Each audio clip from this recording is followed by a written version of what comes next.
Well, you just touched upon an interesting subject, which is Grand Cru.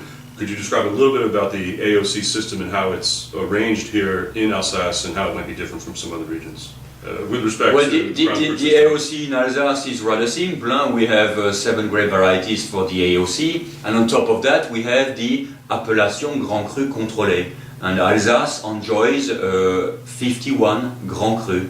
The first 25 Grand Cru came in 1984, followed by another 25 in 1992 and one more in 2007. So altogether now Alsace has 51 Grand Cru, which is great. It's a good locomotive for Alsace, and well, if it says Grand Cru on the label, you should have a wonderful bottle of wine. Is that always the case?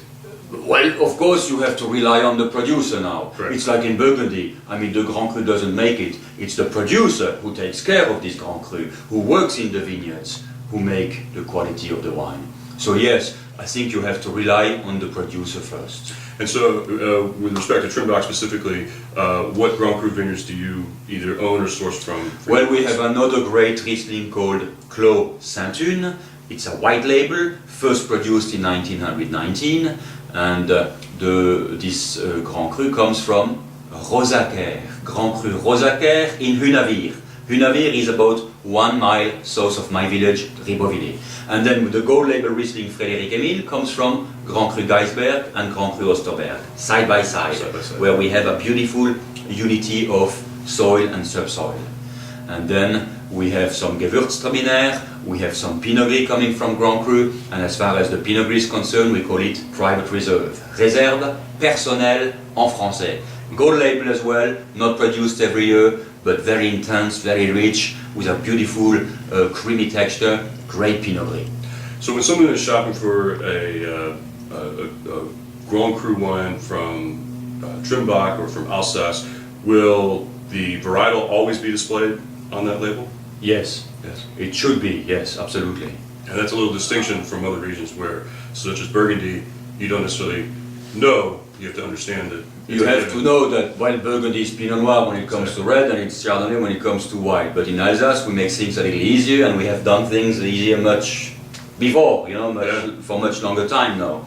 But you're right saying that, well, I think the grape variety is very important, and you have to rely on the producer and eventually the Grand Cru. Yeah. Do you think that sometimes makes it easier to sell Alsace wines in markets like the United States, where we're so focused on the varietal, having varietal listed on the label versus an appellation? Yeah, I think the varietal here is quite important. People know what they drink, and what's in the bottle. They want to know what's in the bottle, so it's certainly much easier for them to get. Okay. Well, let's talk about this Riesling for a second.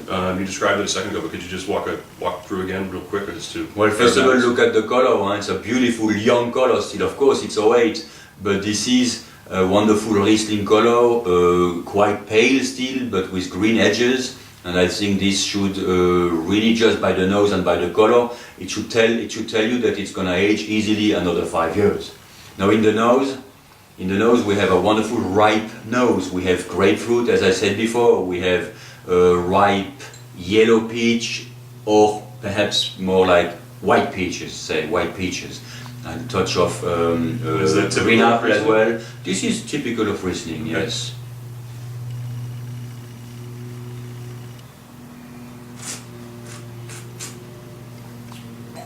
Just dances across your palate. It's nice and clean, and then you get that nice juiciness that comes on the backside as you finish the wine.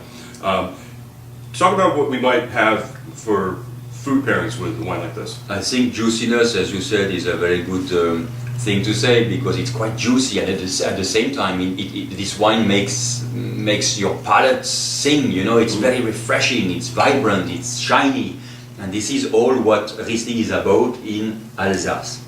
As far as food is concerned, of course, first in my mind comes seafood and fish. Yes. Seafood and fish. The same food, in fact, you would pair a great Sauvignon Blanc or a great Chardonnay. Yes. Same type of food.